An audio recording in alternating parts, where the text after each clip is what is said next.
Ժողովուրդ ջան, Երևանի կենտրոնում եմ, հայտնի Տաշիր առևտրի կենտրոնի հարևանությամբ, Տիգրան Մեծ պողոտը, հրապարակից 500 մետր հեռավորության վրա, Ռասիայի մետրոյի կայարանի կողքին, Ռասիա մոլի դիմաց, բաց պատշգամբով, վաճառքի 2 սենյակ վերանորոգված շբնակեցված բնակարան, 46 քառակուսի, $145,000, պանելային 9 հարգանի շենքի 5-րդ հարկում, սա խոհանոցի զոնան է, հյուրասենյակ կետքից տարբերակով, TV զոնան,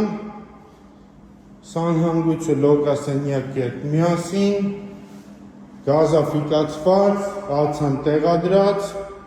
և այստեղ ննջասենյակ առանձնացված, խնդրեմ, առանձին պատուհանով դեպի փողոց նայող, $145,000, Երևանի կենտրոն, Հանրապետության հրապարակի հարևանությամբ, մոլերի մոտ, մետրոյի կողքին։